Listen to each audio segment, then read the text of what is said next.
is the Hot Zone. Engaging with the news in a whole new way, international war correspondent Chuck Holton brings insight into areas of crisis and lets you help those affected.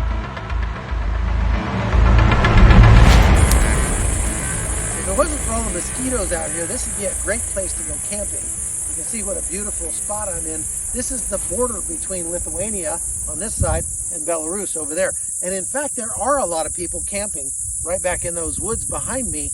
They're migrants from all over the world, and they're being weaponized by Belarus, sent across here to punish Lithuania for not being the neighbor that Belarus wants them to be, apparently. Many of these migrants say that they are unaccompanied minors, but when we went and spoke with the head of the migrant center here in Lithuania, she told us that the ones who say that they are unaccompanied minors, many of them are not. This refugee center hosts migrants from all over the world, as far away as Venezuela. But most of the migrants come from the Middle East, especially Iraq and Kurdistan. However, almost none of them actually qualify for asylum. We know that because they teach Lithuanian to those who qualify in this room. And in here, there's only one solitary migrant who's learning Lithuanian at the moment. He's from Belarus. Yeah, I'm Beatrice Bernotiene. I'm Director of Refugees Reception Center under the Ministry of Social Security and Labor. Okay. Can you just give me an overview of the situation here right now and how it's changed over the last month? So it has changed during the last 10 days. So we got in 10 days 130 asylum seekers. And I think about 50 of them, there are unaccompanied minors. Why do you say it that way? Because I can see the people and I can guess they are strongly built and they don't seem to be minors.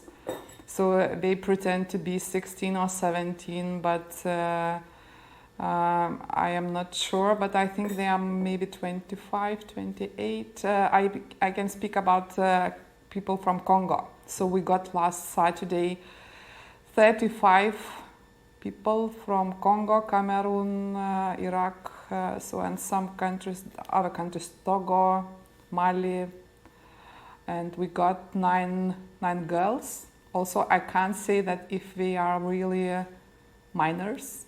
So because they are now in quarantine zone because of COVID-19. Mm-hmm.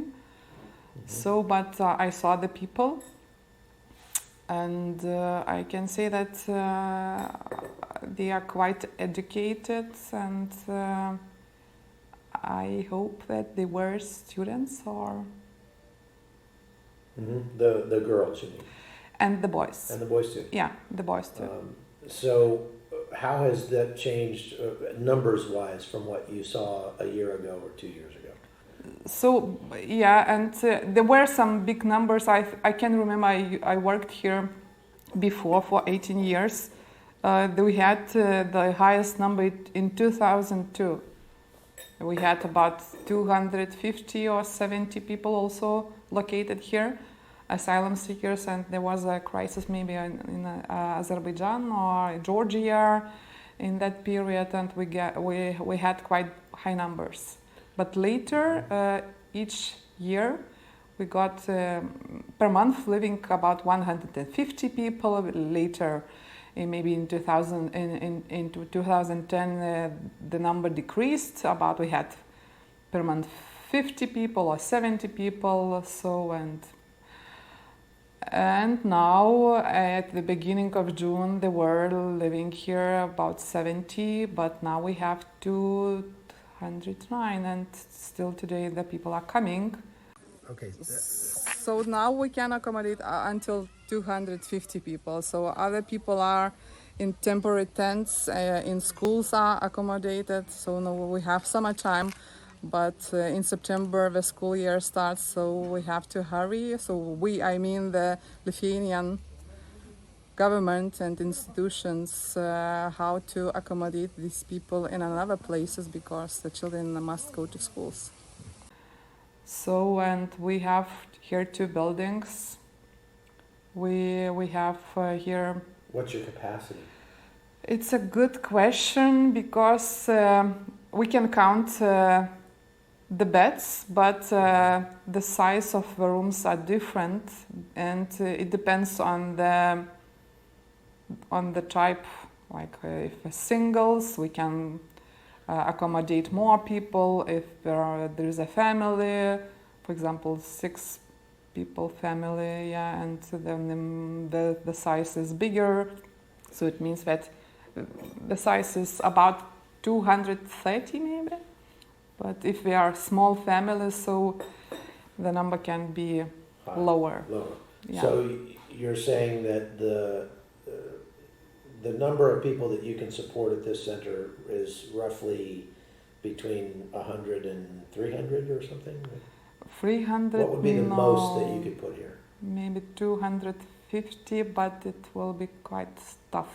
And that would be difficult. Yeah, it would be difficult because we have to pay attention to the religion, to the nationality, to the sex, yeah, male, female, single, but usually we accommodate here unaccompanied minors and families with children and people with risk or disabled people, yeah. So we have here social workers and medical staff. And what's the biggest challenge for you in this current crisis? So quite high number coming people in one time, yeah, because we have to accommodate. For example, on Saturday we had to prepare places for 50 people, so we are not used to such high numbers. So and now we are missing beds, really. And of course we are going to buy, but now at the moment we don't have any beds more, so we can't accommodate people. So, and of course the biggest challenge is the language also, because of course we hire interpreters, but there are people with dialects and many Kurdish people. And people, for example, from Congo speak French, but some of them speak Russian. It's quite interesting. Right. It means that they used to live in such area where we had to learn the language. So, and some of them speak English. So the language is, to understand, it's the most important, because if we have to provide support, services, for example, medical services. So we had like emergency calls at weekends, and ambulance comes, yeah, but the people can't speak. Of course, we can call the interpreter, but so it's quite difficult for all Lithuanian institutions, medical institutions, to understand the person, yeah, because if he has medical problems, yeah. So it's quite difficult. How does all of this get paid for? So we have money from EU projects. So we Does Frontex assist with that? no. No. They don't assist with translators or anything like that? Not yet. No, we have another capacity, so we didn't ask about it. Okay. How long has this center been here? It's okay. Already for 25 years. Wow. Yeah. And so you've had migrants, small numbers, coming forever, for a long time. But this is just like, wow, overwhelming. Yeah, right? exactly. And I mean, everybody we talk to kind of has the same look that you do, like, what are we going to do? Wow.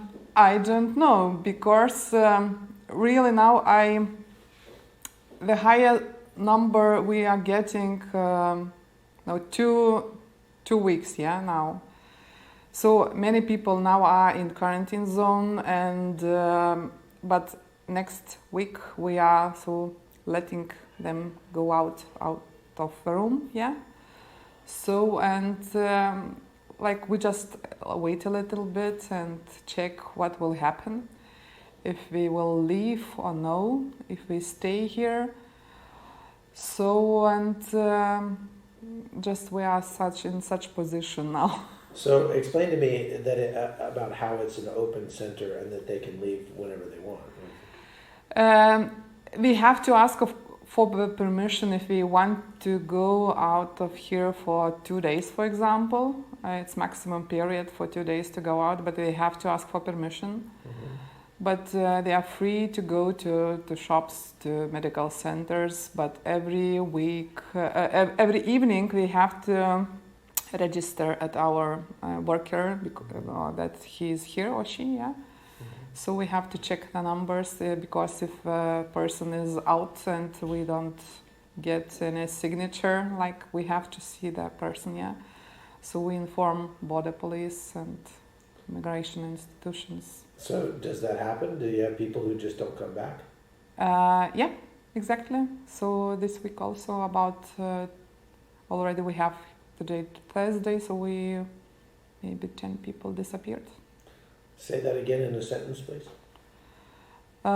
We have today Thursday, and this week 10 people disappeared. Where did they go? We don't know. We don't know, really. Just these people who are coming now recently from Iraq and Congo or Cameroon, and they are not eager to talk. So they don't want to talk. We have quite high attention from journalists, yeah, and they want to interview the people, but they don't want to talk. And why do you think that is? They are afraid. They're afraid, and like people from Congo, yeah. I'm not sure, but I said to you that they are quite educated. I can see, yeah. Mm-hmm. So maybe these people were like forced to leave the Belarus. If they are coming from Congo, what's the route that they take to get to Lithuania?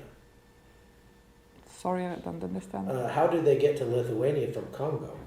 I don't know. We had such stories that they were students in Belarus.